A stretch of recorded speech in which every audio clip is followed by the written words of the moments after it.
ઈડર પાસે આવેલા ચડાસમા ગામના દલિત યુવકને નગ્ન કરીને માર મારવાનો સામે બનાવ આવ્યો છે। અગમ્ય કારણોસર યુવકને નગ્ન કરીને રાત્રિના સમય દરમિયાન માર મારવામાં આવ્યો હતો। આ બનાવના પગલે દલિત પરિવાર ભયભીત જોવા મળી રહ્યો છે। પીડિત યુવકને હિંમતનગર સિવિલ હોસ્પિટલમાં ખસેડવામાં આવ્યો હતો।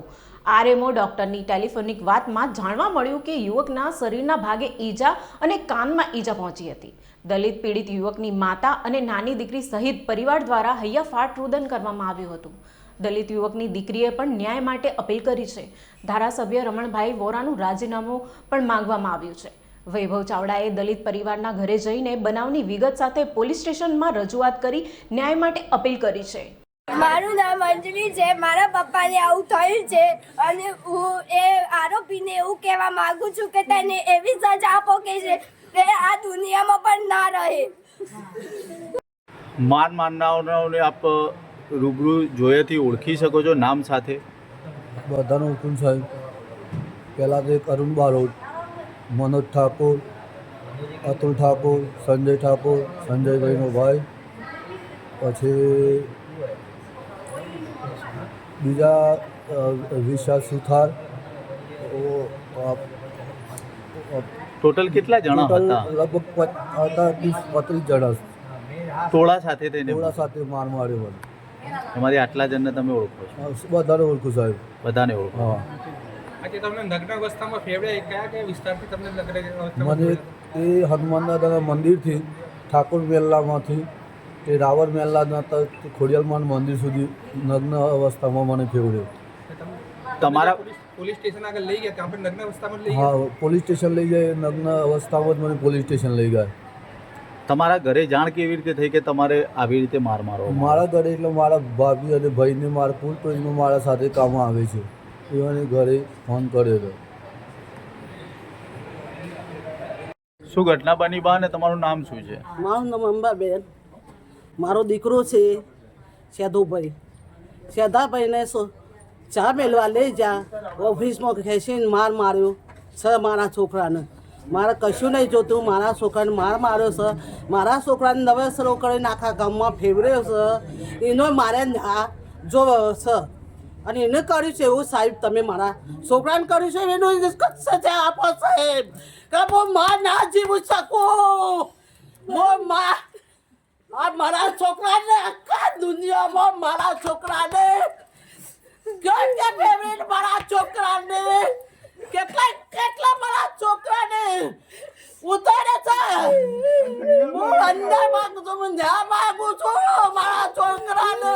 હું ના જીવું સાહેબ મારું। જેનો ભરતભાઈ શંભુભાઈ છું। આ પીડિતનો ભાઈ છું સેદાભાઈનો। મારા ભાઈને 11 તારીખે રાતે 10-10:30ની આસપાસ જો કામ કરતો હતો કોલ્ડ સ્ટોરેજ દરમલીથી, એ 20-25ના ટોળાએ ઇકોમાં બેસાડી અને મારતા વાડોલ ગામમાં લઈ ગયા। વાડોલ ગામમાં નગ્ન કરીને આખા ગામમાં જુલુસ ફેવરી અને એને પછી પોલીસ કમ્પાઉન્ડરમાં મારતા છે એક જાદર પોલીસ સ્ટેશનની હદ સુધીમાં એને મૂકી ગયા। મારા ભાઈને આટલી બધી તાલિબાનની સજા જે ગુજરાતના આપણે કહીએ છીએ એવા ગૃહમંત્રી હર્ષ સંઘવી સાહેબ દરરોજ અમદાવાદમાં ઘોરા કાઢે છે અને બધું કરે છે, પણ જે મારા ભાઈને આ હાલતથી છે, પણ હજુ સુધી કોઈ પોલીસનું કોઈ એટલું બધું જોઈએ એવું પ્રોટેક્શન છે નહીં। અને જે 2-3 આરોપી ફરાર છે એમાં બનતા બધી પોલીસ પણ સંડોવાયેલી લાગે છે મને, કેમ કે હજી 2-3 આરોપીને હજી શોધખોળ એટલી બધી થઈ નહીં એમને। શું માંગણી છે તમારી? માંગણી તો મારી એટલી જ છે કે જે મારા ભાઈ હંગાથી જે આ કૃત્ય કર્યું આ બધું એવું કૃત્ય એની કાયદાના હિસાબથી જે એમને વરઘોરો નીકળે ગામમાં, એ મારી માગણી છે ને ન્યાય જેટલી કલમો લાગી છે એ હિસાબથી ન્યાય મળવો જોઈએ મને। જન્મ સેદાભાઈ શંભુભાઈ, ગામ ચડાસમા। હું ફૂલ ટોલેજમાં કામ કરું છું અને મજૂર લઈને ફૂલ ટોલેજ આદિત્ય અનમોલ ફૂલ ટોલેજમાં કામ કરતો હતો, ત્યારે 10થી 15 જણા છોકરા વાડોલ ગામના મને પકડીને મારવા કમ્પાઉન્ડમાં લઈને અને માર્યો। પછી એથી ગામમાં લઈ ગયા, ગામમાં લઈને અને ગામમાં માર્યો। એથી પછી મને ગામમાંથી આપણે મારા કપડાને એ બધું કાઢી ગાલ્યા કપડાં કાઢીને પછી મને મારીને ગામમાં ફેવડ્યો ગામમાં ફેવડીને અને મને મારી જ ગાડીમાં બેસાડી અને મને જાદર પોલીસ સ્ટેશને લઈ ગયા.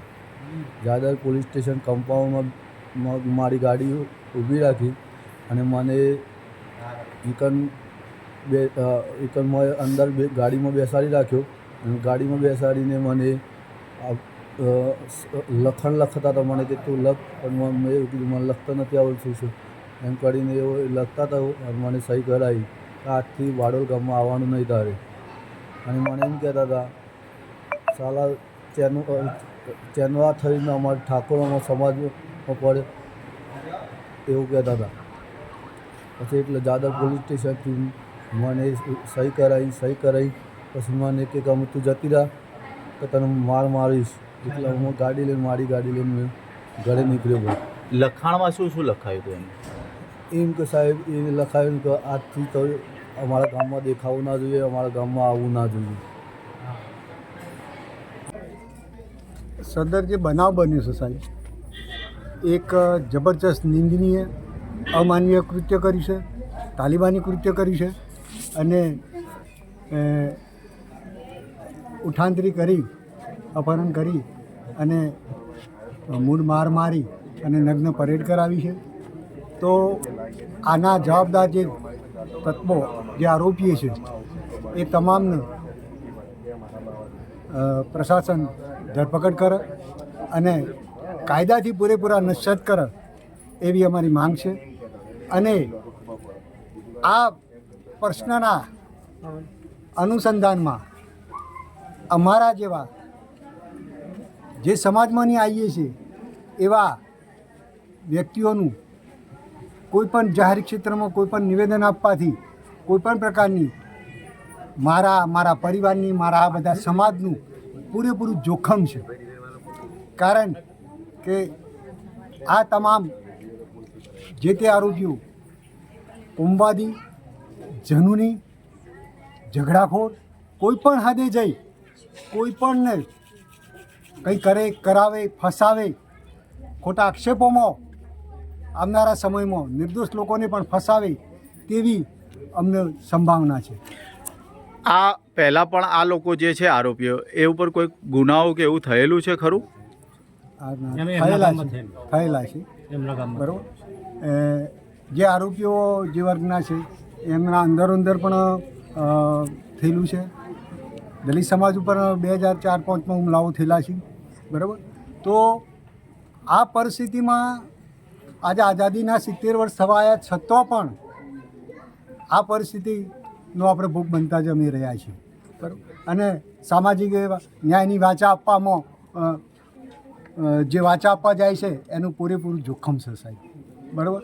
તો નામદાર પ્રશાસનને અમારી વિનંતી છે કે તમામ આરોપીઓને કાયદાની વે નશ્યત કરે એવી અમારી માગણી છે. અનુસૂચિત જાતિ એકતા મંચ હું સંગઠન ચલાવું છું મારા સમાજનું. અહીંયા જે ઘટના ઘટી છે એમાં પહેલો મુદ્દો તંત્ર પર આવે છે કે તંત્ર આમાં કેમ ધ્યાન ધરતું નથી. બીજો મુદ્દો કે અહીંની સ્થાનિક જે પીડિત પરિવાર છે, ભાઈ આના સરપંચનું નામ શું છે અહીંયા? સોમાભાઈ ડાયાભાઈ સરપંચ. આજે આ ઘટનાના 7-8-10 દિવસ થવા આવ્યા. અહીંયા સરપંચ પોતે નાલાયક વેડા કરે છે અને અહીંયા જોવા પણ નથી આવ્યા કે પીડિતના ઘરે શું બીના બની છે, કેવી તકલીફ છે. તો સરપંચ પર પૂરેપૂરી એક્શન લેવામાં આવે. બીજો મુદ્દો મારો એ રહેશે કે એસસી સમાજમાં જે બંધારણના નિયમ પ્રમાણે એસસી સમાજની સીટ ઉપર રમણભાઈ વોરા આવ્યો છે. રમણભાઈ વોરા, તમારી બુદ્ધિમતી મારી ગઈ છે, તમને બુદ્ધિ નથી પોકતી. તમે એક સમાજમાંથી આવો છો, આપણા સમાજમાંથી. આજે સમાજમાં કોઈ નાનો મોટો પ્રશ્ન હોય તો હું તમારા સામે વિરોધ ના કરી શકું, ના બોલી શકું, પણ આજે આ દલિત પરિવારના યુવકને નગ્ન કરીને ગામમાં ફેરવવામાં આવ્યો. આ નાની મોટી ઘટના નથી. આ ઘટના સહી લેવાય એમ નથી. દલિત પરિવાર કે આખો સમાજ આ ઘટના ઉપર ફૂલ આક્રોશ છે. રમણભાઈ, અમે તમારું રાજીનામું માગીએ છીએ. તમે સમાજમાં ધ્યાન નથી દોરતા, પણ આવો જ્યારે મહત્ત્વના મુદ્દા આવે કે જ્યારે સમાજમાં નીચો દેખાવાનો આવે કે ભાઈ દલિત સમાજને જ્યારે ત્યારે કચડવાનો પ્રશ્ન આવે, દલિતોને નીચે દબાવવામાં આવે, હરેક ગરીબ કુટુંબ, ગરીબ પરિવાર હોય એને દબાવવાના પ્રયત્નો થાય છે કોઈને કોઈ દ્વારા. તો રમણભાઈ, તમે અહીંના સાંસદ, તમે એના ધારાસભ્ય છો, તમારી પહેલી મોટામાં મોટી ફરજ બને છે તમે કાયદાકીય ધ્યાન દોરો. પીડિત પરિવારના ઘરે તમારે મુલાકાત કરવી જોઈએ. આ તમે નથી કર્યું તો તમે રાજીનામું આપો એવો અમારો પૂરેપૂરો અને મારા આખું સંગઠન, ગામની વસ્તી, અહીંયા પીડિત પરિવારનો આખું ફેમિલી, અમારો એક જ મેન ઉદ્દેશ્ય કે તમે રાજીનામું આપો. અને બીજેપી સરકારને હું એક મહત્ત્વનો મુદ્દો એમ કહું છું કે જે સમાજમાં નથી થતો એ તમારો શું થશે? જે અમારા સમાજનો નથી આવતો સમાજના કામમાં એ તમારા બીજેપી પક્ષમાં શું કામ આવશે? બીજેપી સરકાર, આ મારી વાત તમે ધ્યાનમાં દોરજો કે જે સમાજમાં આજે પીડિત પરિવારમાં પૂછેલો એના માને, એના બહેનને, એના પપ્પાને કે નગ્ન કરીને ગામમાં ફેરવવામાં આવ્યો, એ પરિવાર પર શું વીતતી હશે એ રમણભાઈ તમને કદાચ ખબર નહીં પડતી હોય. અમે સંગઠન ચલાવીએ છીએ, અમે ગામે ગામ ફરીએ છીએ, અમને ખબર પડે છે કે દલિત ક્યાંક ને ક્યાંક કચડાય છે. અને બીજેપી સરકારને હું એક નિવેદન કરું છું, નમ્ર અપીલ કરું છું કે આ મારી વાત ધ્યાનમાં દોરજો કે દલિતો પર તમે હવે આ થતા અત્યાચાર પર તમે શું આગળના નિવેદનમાં તમે શું લેશો, કેવા પ્રકારની એક્શનો લેશો, કેવા નિયમો બનાવશો અને દલિતોને તમે આ તમારી ચાલુ સરકારમાં કેવી રીતે તમે સાચવશો. બસ આ જ મારો મેન સંદેશ છે. આગામી શું પગલાં લેવામાં આવશે? આગામી એક પગલાં લેવામાં આવશે કે જે હર્ષ સંઘવી સાહેબ, હું પહેલાં એમને સલામ કરું છું કે હર્ષ સંઘવી સાહેબ જે બી કાર્યો કરે એ સારા કરે છે, પણ હર્ષ સંઘવી સાહેબને હું એમ જ કહેવા માગું છું કે તમે જે લુખ્ખા તત્વો, ગુંડા તત્વો દ્વારા, અને હમણાં 24 કલાક પહેલાં કમિશનર સાહેબે એમ કીધું હતું કે 100 કલાકની અંદર હરેક આરોપીઓ જે ગુનાહિત કાર્યો કરે છે એમને એરેસ્ટ કરવા, એમની સામે ચાર્જશીટ દાખલ કરો, એમના નામ લાવો. તો હર્ષ સંઘવી સાહેબને હું એક જ કહું છું કે જે તમે એમ કહો છો કે વરઘોડા કાઢો, આજે હર્ષ સંઘવી સાહેબ તમે બોયો ચડાવજો અને અમારા સમાજ તરફી આવજો. હું તમને બે હાથ જોડે વિનંતી કરું છું કે આ જે 15-16 આરોપી ખરા એમના ગામે ગામ વરઘોડું નીકળવું જોઈએ, તો અમારા પરિવારને શાંતિ મળશે અને અમને એમ લાગશે કે ના, હર્ષ સંઘવી સાહેબ પાસેથી અમને પૂરતો ન્યાય મળ્યો. અમારી આ મોટી અપીલ છે.